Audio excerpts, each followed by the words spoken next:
കേന്ദ്രമന്ത്രിയും കോൺഗ്രസ് നേതാവുമായ സുരേഷ് കൽമാടി അന്തരിച്ചു. 81 വയസ്സായിരുന്നു. അസുഖബാധിതനായി പൂനെയിൽ ചികിത്സയിലിരിക്കുകയാണ് അന്ത്യം.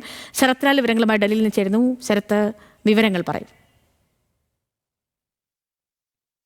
കാലം തന്നെ ഇന്ത്യൻ സ്പോർട്സിന്റെ അധിപനായിരുന്നു സുരേഷ് കൽമാടി. ഒരു വ്യോമസേന പൈലറ്റ്, സ്ക്വാഡ്രൺ ലീഡർ ഉയർന്ന വ്യോമസേന പൈലറ്റായി പിന്നീട് അദ്ദേഹം വ്യവസായത്തിലേക്ക് അല്ലെങ്കിൽ ബിസിനസ്സിലേക്ക് വരുന്നു. പിന്നെ അതിനുശേഷം അദ്ദേഹം ശരത് പവാറിന്റെ അടുത്ത ആളായിട്ട് മഹാരാഷ്ട്ര പൊളിറ്റിക്സിൽ വരുന്നു.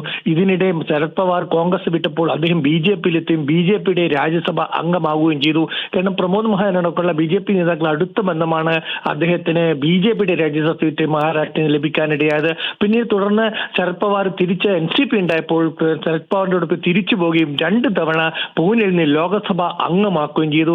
കാരണം ഇന്ത്യൻ ഒളിമ്പിക് അസോസിയേഷന്റെ ഒരു സ്ഥിരകാല പ്രസിഡന്റ് എന്ന നിലയിൽ വളരെ അടുത്ത ബന്ധം പുലർത്തിയിരുന്ന വ്യക്തി കൂടിയായിരുന്നു സുരേഷ് കൽമാടി. ഏതായാലും സ്പോർട്സ് തന്നെയാണ് അദ്ദേഹത്തിന് ഉയർച്ചയ്ക്കും അതേപോലെ അദ്ദേഹത്തിന്റെ പതനത്തിനും കാരണമായത് എന്നത് അതിശയോക്തിപരമാണ്.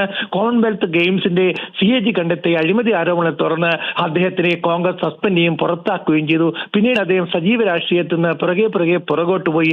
കേരളത്തിൽ അദ്ദേഹത്തിന് സ്പോർട്സുമായിട്ട് ബന്ധപ്പെട്ട വളരെ അടുത്ത ബന്ധമുണ്ടായിരുന്നു. കേരളത്തിലെ സ്പോർട്സിന്റെ വികസനത്തിലും മറ്റും എല്ലാ കാര്യങ്ങളിലും അത്തരമുള്ള അതായത് കർണാടകയിൽ നിന്ന് കുടിയേറി പാർത്ത ഒരു കുടുംബത്തിൽ നിന്ന് സുരേഷ് കൽമാടിയുടെ കർണാടക വേരുകളും ഈ സൗത്ത് ഇന്ത്യയുള്ള അദ്ദേഹത്തിന്റെ അടുപ്പം വർദ്ധിപ്പിച്ചിട്ടുണ്ട്. ഏതാണ്ട് സുരേഷ് കൽമാടി ഇപ്പോൾ ഓർമ്മയാണ്. ഇന്ന് ഉച്ചയ്ക്ക് 2 മണിയോടെ അദ്ദേഹത്തെ കൽമാടി ഹൗസിൽ പൂനെയിലെ ഹൗസിൽ അദ്ദേഹത്തിന്റെ ശവസംസ്കാര ചടങ്ങുകൾ നടക്കുമെന്നാണ് ഏറ്റവും ഒടുവിൽ അറിയിച്ചിരിക്കുന്നത്. ഏതായാലും രാഷ്ട്രീയത്തിന് അതീതമായി എല്ലാ നേതാക്കളുമായി അടുത്ത ബന്ധം സ്ഥാപിച്ചിരുന്ന ഒരു ദേശീയ നേതാവ് കൂടിയായിരുന്നു സുരേഷ് കൽമാടി. സേതുലക്ഷ്മി. ഓക്കെ, ശരി. ശരത് ലാലാണ് വിവരങ്ങൾ നൽകിയത്.